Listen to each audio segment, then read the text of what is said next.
So, hello everyone. We are the group 7 and we will be reporting the chapter 8, handling multicultural peer diversity. So, in the previous chapter, they discussed about the handle customers or guest diversity. So, in this chapter naman, we will focus on the internal application of what has been discussed on that chapter. So peers are people too, just like customers or guests. So except that peers are with you your 8 hours a day, 5 days a week at the minimum of 170 hours a month. So in many cases, you spend more time with your peers than with your loved ones and friends. So diversities, meaning among peers, can either be much easier to handle or perhaps much more difficult to take it. So in both cases, it is because of the amount of time that you spend with them. So we have the handling multicultural peers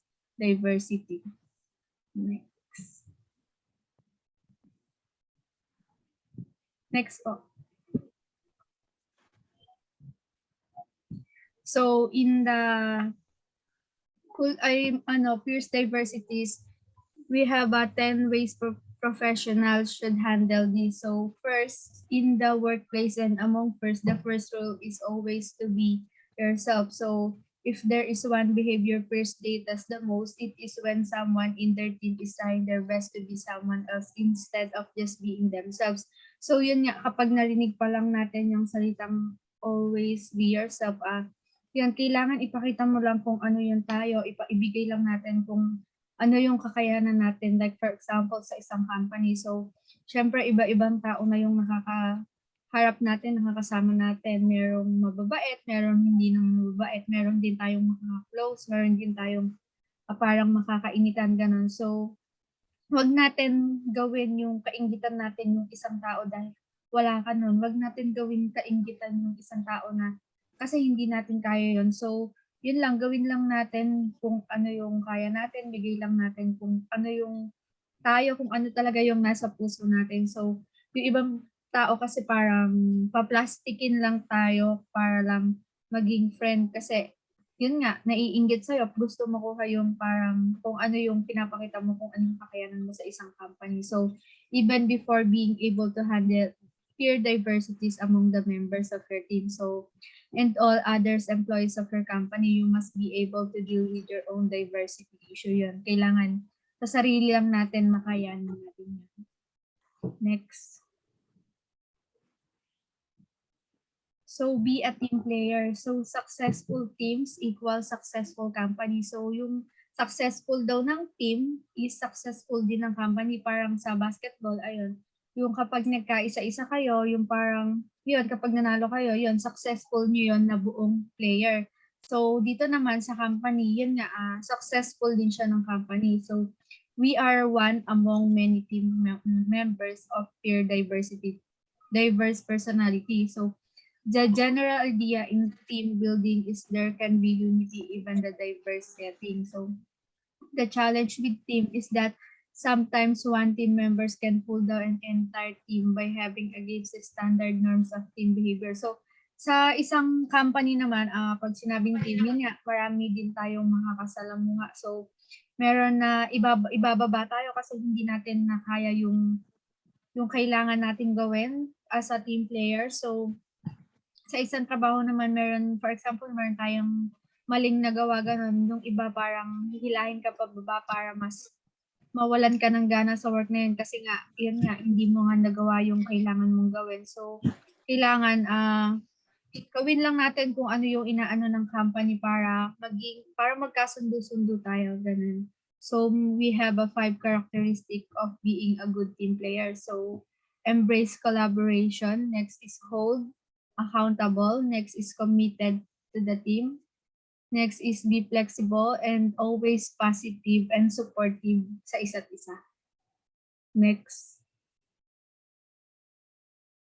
So, ayan, pang number 3 is become an inspiration to others. So, by behaving a manner that will send signal to others that you are a highly mature and caring person that peers will look up to you and aspire to be like you. So, pag narinig pa lang natin yung word na inspiration, yun, parang kahit tayo, kapag halimbawa meron tayong alam na taong mas alam natin na nakakaangat sa atin, mas may kakayanan sa atin, yun, parang naaano natin na gusto natin gano'n din tayo. Hindi naman sa word na parang naiinggit tayo.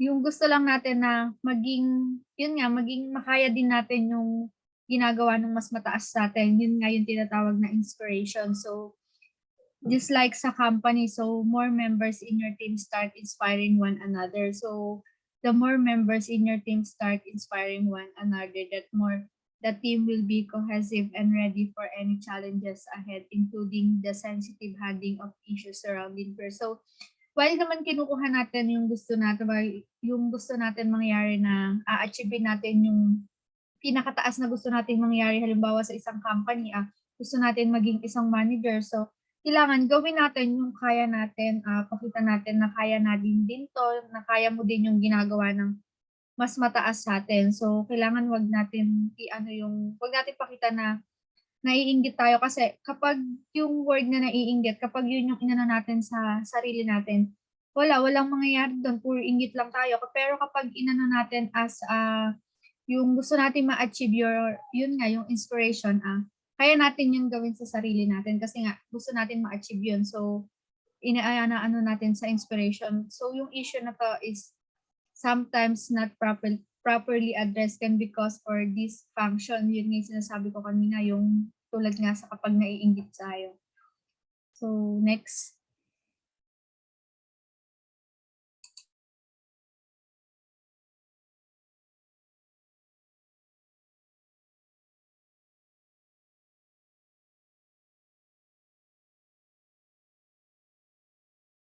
Naka-mute ka, Ali. Engage. I'm sorry.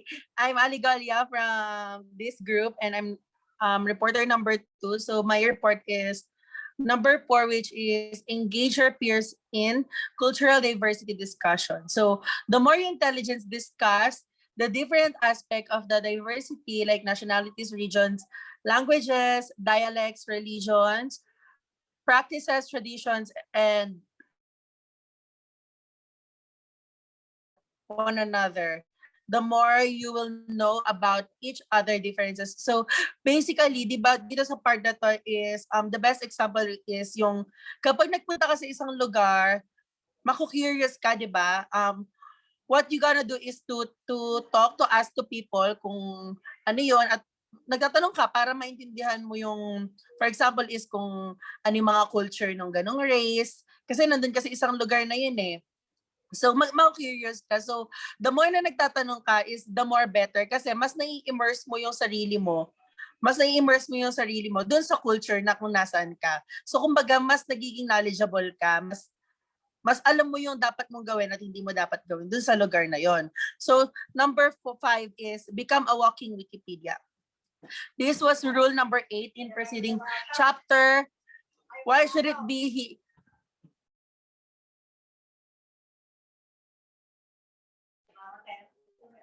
So, walking Wikipedia only regarding learning more about the countries, provinces, nationalities, languages, cultures, traditions, dialect, and religion. By so doing, you will be able to have meaningful conversation with your peers as often as possible. So, as you can see, na-discuss na to last chapter, but this is important here as well because dito nga sa pagiging walking Wikipedia is dito ka yung dito ka nagtuturo or nagbibigay ng knowledge. Ikaw yung nag-give ng knowledge sa isang tao with the certain topic. For example, people come here in the Philippines. You have a friend from other countries that come here in the Philippines. They are the one who ask you about the cultures, about the traditions, about our nation, about our race.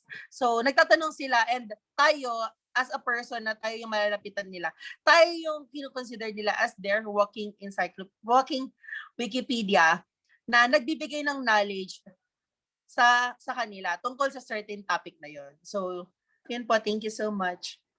Ay, there's next slide po pala, next slide.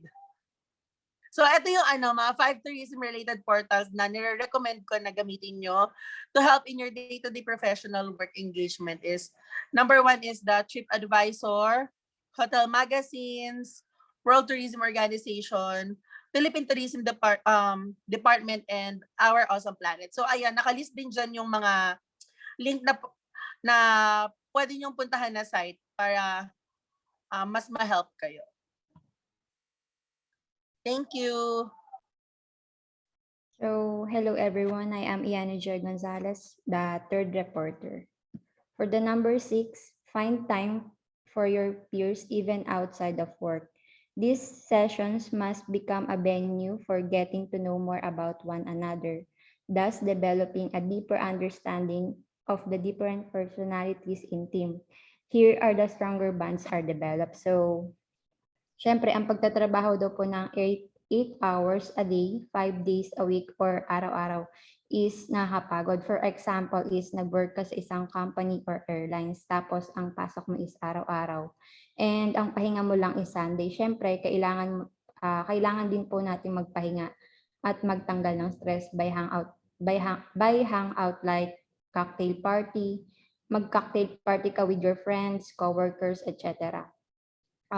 Ito daw po ay isang magandang idea para makipag-bonding outside sa ating workplace. Dahil dito, nababawasan yung stress at nakakapag-relax para bumalik yung sigla natin sa work. And when we hang out with our friends or coworkers, mas lalalim pa daw po yung ating mga samahan at mas gaganda pa ang ating relation sa isa't isa. We can know what personality na anong meron ang mga coworkers natin. For the number 7 is include short 3-minute diversity quotes or learning in everyday meetings. It will be a good idea to encourage multicultural diversity awareness among everyone by including a 1 to 3 minutes daily sharing by a member of team or anything related to diversity in workplace. It could be a quotation, a prayer, an article, or anything of positive value. So sabi dito, bago daw tayo mag-start and mag-shape sa ating mga work is kailangan magkaroon ng 15 to 30 minutes na briefing. Tapos, magkaroon tayo ng 15 to 30 minutes na briefing para sa mga workers dito in-orient ng manager yung mga staff niya na maging active. And sinasabi din niya yung mga dapat gawin at dapat i-encourage niya yung bawat isa na magkaroon ng 1 to 3 minutes sharing sa bawat worker para ma-share nila yung kanilang mga knowledge at para matulungan na din nila yung kanilang mga sarili as a team. And syempre, mahalaga yung prayer bago mag-umpisa yung kanilang mga trabaho na naka-assign sa kanila. For the number 8 is around the world in 12 months. The Human Capital Department of your company should consider a program whereby all staff activities for a particular month will delve around a selected country. So ang sabi dito is yung Human Capital Department sa isang company ay dapat magkaroon ng isang program na lahat ng staff ay alamin or aralin ang mga information ng mga napiling mga countries. At yung pagpili ng mga country ay dapat naka-base sa kung ano yung nire-represent ng company sa workplace. At sa activities na to ay mas lalawak yung kanilang kaalaman at kaalaman sa iba't ibang bansa na itong program din na ito is makakapag-motivate sa mga staff. Tapos may mga bago silang matututunan like their people, more countries, their customs and traditions. Yun lang po. Ako na ba? Tapos na. Hi, I'm Christy. So next is number 9. So guys, di ko na po babasahin kasi medyo mahaba. Tingnan nyo na lang po sa PowerPoint, explain ko na lang. So ayun nga, be discreet and be sensitive. So guys, dito, wait lang. People often disregard the feelings of others. Kumbaga, akala nila okay lang na pag-usapan natin. Kunwari na lang yung mga bagay na na kahit na it is too much personal or invade the private life of an individual. Sabihin na lang natin, sabihin na lang natin, given na yung gender preferences and religion. So sa religion tayo guys, sige, for example, INC and Catholic, we often say negative things to the people or person who belong to the opposite religion, and disrespecting their beliefs and tradition.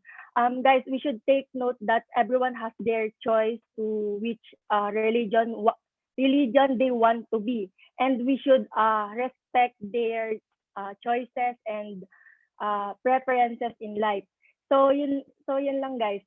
Dito kumbaga in short, be sensitive sa mga bagay na pinag-uusapan natin or ino-open natin sa ibang tao.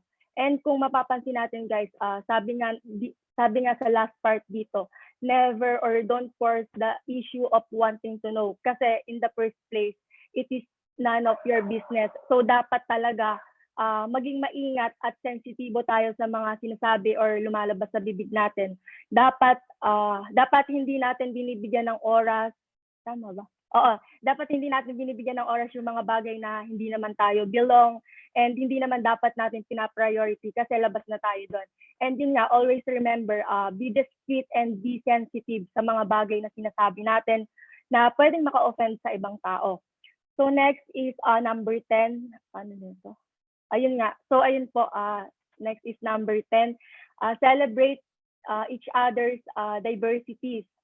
So diversities means having different views, cultures, races, or tradition in one geographical place. So, di ba? Wait lang. Our country, guys, di ba, is a diverse country, especially that we cater tourists or other nationalities. And the diverse population often result to misunderstanding to due different preferences in life, like gender preferences and religion. So we should accept this diverse principle and beliefs in order for us to live yon. For example guys, ayun nga, ngayon dito sa atin sa Pilipinas, for example, madaming turistang pumupuntang iba't ibang lahi, and of course bawat lahi is may kanya-kanyang paniniwala, ganon. Kaya dapat we respect them and make them feel at home. And kunwari na lang guys, sa mga beaches dito sa atin sa Pinas, for example sa Boracay, ganyan, Siargao, Cebu, etc. Kaya binabalik-balikan ng mga ibang lahi, hindi dahil sa beaches, yun nga, kundi dahil sa mga tao or Pinoy na nag-aasikaso sa kanila. Kasi we Filipinos know how to respect the diversity of our people. Kaya madami din nai-inlove dito sa atin sa Pilipinas. Dahil sa, ayun. So, yun lang.